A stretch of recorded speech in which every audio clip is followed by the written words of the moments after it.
All right, welcome back again, everyone.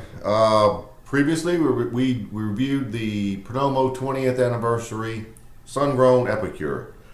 If you watched that video or if you read the blog, you know that that cigar received a very high 94 rating. Today, we are going to review the Maduro version. The only difference in the bands really is the Maduro has, where it says 20th anniversary, it's in that dark red or maroon. And that's about it. Now this, again, this is a very dense cigar. And it feels nice in the hand, weighty. They call this a semi-box press. It's just oval almost, but they call it a semi-box press. And just to review about these cigars just a tad, of course this is the best cigars from the Perdomo's three farms, if you will: Esteli, Condega, and Jalapa Valley. And so it's a Nicaraguan Puro. And this is the Maduro. The wrappers have been aged for 6 years and then aged an additional 14 months in bourbon barrels. So they have been working on these for a while. The cigar looks great. Nice oily looking wrapper. You can catch the shine on it under this light. So we're going to sample it today and see if it can match up with the sun-grown version with the score. We'll see. All right. First thing to do is to cut the cap. Try to take off just a little bit. The draw is just as good as the sun-grown version was yesterday. Great. There we go.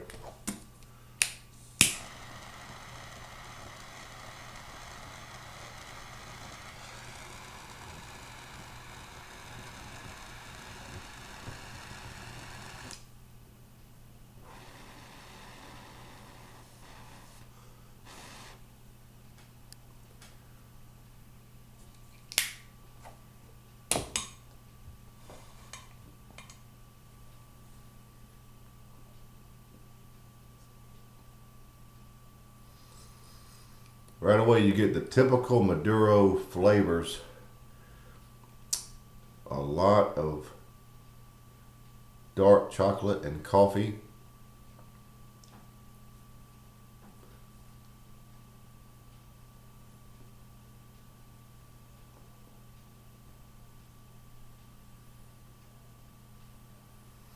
Very sweet. Very sweet dark chocolate and coffee. Nice amount of pepper.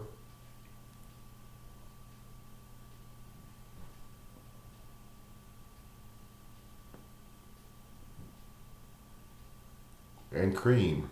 I can taste some cream in there. So I would call those the initial flavors. We'll see what else happens. It has a feel of it already of like a medium-bodied cigar, and it may go much more than that. So that's how the Perdomo 20th anniversary Epicure Maduro is starting out.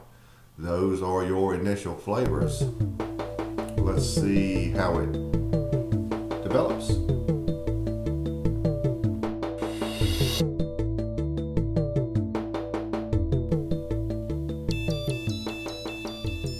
Well, not more than 3/4 of an inch in at the most, if that. Cigar made a little change. The cream notes we talked about earlier, right at the outset, now are pretty much an orange citrus. Not much cream detected right now at all, but the dark chocolate and coffee are still very prominent. The orange citrus that I mentioned, it has a sweetness to it. A semi-richness is developing around it. The pepper is very good, at least a 6 or 7 out of 10. The finish is more creamy, I would say, with hints of the citrus. In some ways, similar to the way the sun-grown was. It had those hints of citrus on the finish. The cigar is producing a lot of smoke. I've noticed that about it. Nothing wrong with that, but just something I noticed.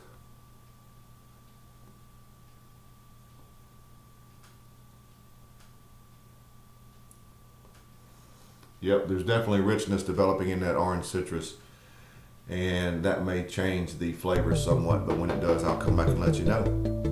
About 3/4 of an inch in.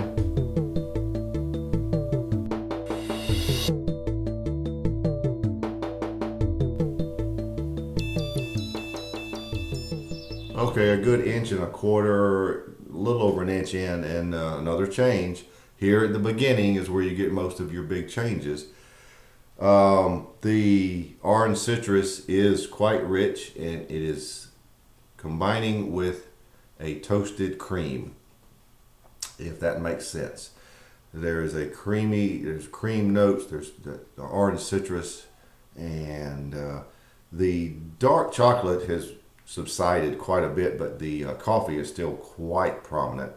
I'm also getting notes of of wood, probably that oak from the barrels. The pepper is really clearing my sinuses, and it is quite intense. It's every bit of a 7. The finish is now much more of a straight cream, very little hints of that citrus, and the pepper is lingering nicely on the finish. So that is the big change. As you can see, this ash is doing well, just as the sun-grown was.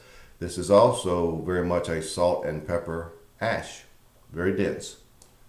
So I don't expect to come back this often throughout the cigar, but at this point, an inch, 1.25 inches in, it has really settled down into a rich cigar. Very nice.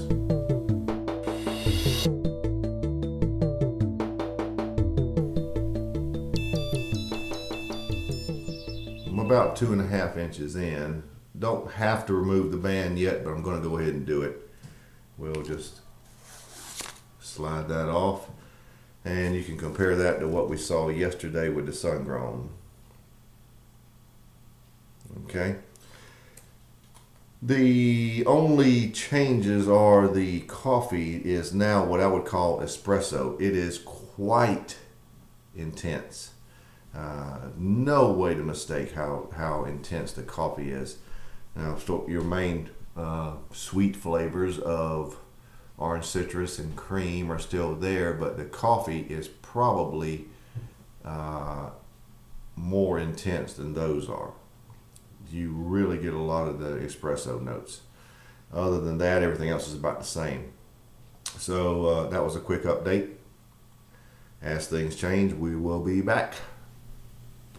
Oh, one thing I forgot to tell you, I would pretty much call this full bodied at this point.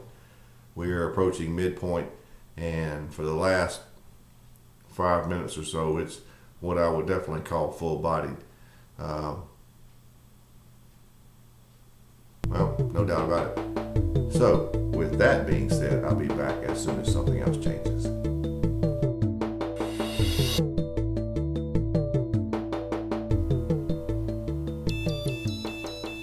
About 2 inches left, and some of the richness has gone away from that orange citrus and cream. I believe it's probably being overshadowed by the espresso. It can't compete with that espresso. Espresso is quite intense. Everything else is about the same, but with the downturn in richness, I don't like that, but the cigar is still going along nicely, and it is very heavy on espresso. So those of you who like a lot of intense espresso notes, you're going to like this.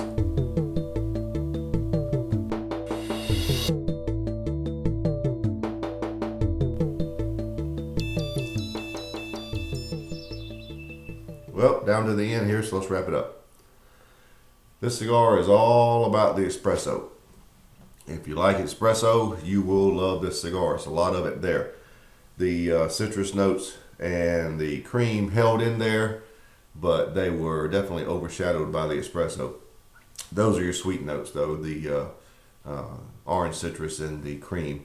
The pepper was great. Finish remained one primarily of cream. Here at the end, it was more of a toasted sort of a flavor, and the light citrus was still there on the finish also. And lots of lingering pepper on the finish. Cigar ended up like earlier I described as full-bodied. The downturn in the richness of those orange citrus and cream notes for me was a negative. That happened at about the 3/4 point, and it did stay away. It didn't come back. But other than that, the cigar was very good. This is much more of a full-bodied, full powerhouse type cigar, this 20th anniversary Maduro, than the 10th anniversary, much more. So to wrap it up, to sum it up with a score, I'm giving this 20th anniversary Perdomo Epicure Maduro a score of 91. And don't translate that into it was a bad cigar. It was just the loss of richness for me was a negative. But other than that, it was a very good cigar. So these should be on shelves now, and the blog will give you the breakdown of the different sizes and prices. We went over those yesterday with the sun grown. So there you have it. The Perdomo 20th anniversary Maduro Epicure 91.